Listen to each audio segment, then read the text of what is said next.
Okay, I'm back. It's been snowing, it's been cold. I got sick of working on the car. It's, what is this? January 5th. So I got Justin here. He helped me in the very beginning. And we're making these muffler brackets out of parts that came from jegs, but so I just got a piece of this flat steel from a auto parts store because that was the closest. Took this out of the jegs part. He fabbed this up. This is going to go in like that. It's going to bolt up to the mount, which I'll show later. Where's that L piece? And then this, we're going to make that thinner, and that's going to go into there. So this is going to be up like this, or like this. Anyway, so we're going to take a knot and this and the rubber and weld it on a stud to the muffler. I don't know if you can see it right here. And then go up to the mount that's above it. And then finish up these pipes. We got to figure it out on that side, got to figure it out on this side. And then we'll go on to something else.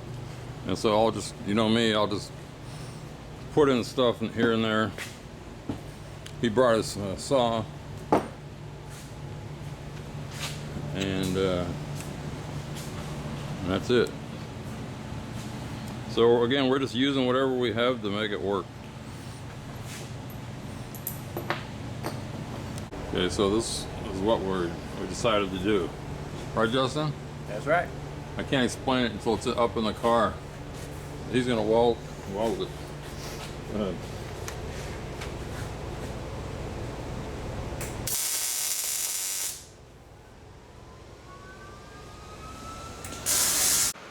Okay, this is the last part of the series on the exhaust. Again, I've been going other directions. So there it is. That's a bottom view on the back. I'll show you what we did. I'll bring that light over here. Or maybe I don't need it. So right here,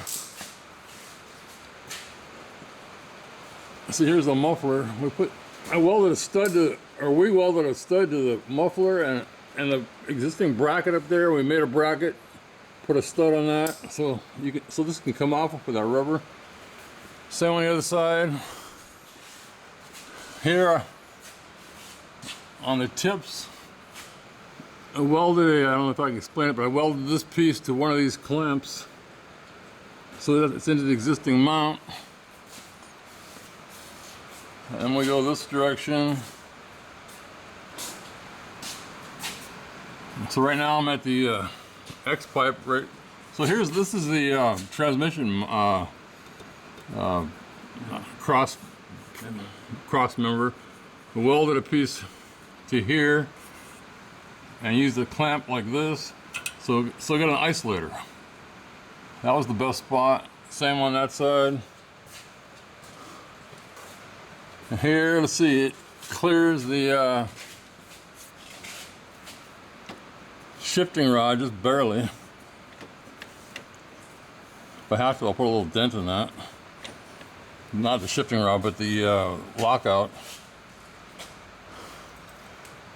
And here's the tied into the manifold. And then I'm looking at it this way.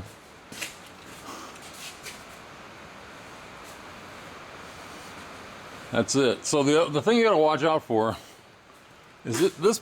We're facing the rear, and this bar, if you buy this kit, this piece right here is not bent quite right. So, okay, I'm looking up.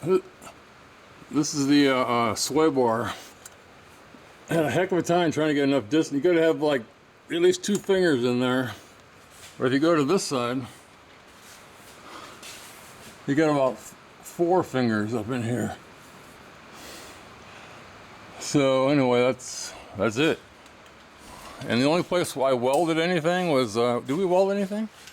No, everything's held together with clamps except for the isolation points. So I can take it apart if I have to. So here's a guy to help me again. Justin, veteran. It's done. So that's it. It was a bitch. Let me just go a little bit further. What I learned is one of the hardest parts is getting this muffler in the center here. So I just put a 2x4 here, a 2x4 here, because it kept moving around. And then I got that one stand to hold the muffler up. So I don't know what really else there is to show. And here's the tips. They're actually hanging down 4 inches.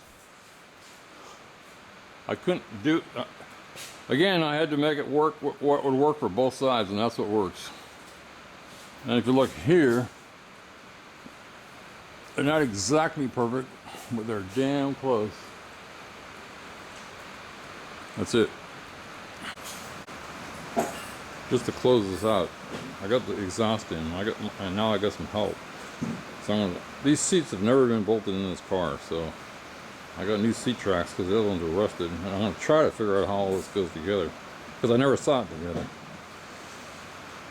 So, and then I put the starter in because I was holding off. I got the starter in, I got the oil filter housing in, and I'm just going to go whatever direction I can go. But that's what's coming up.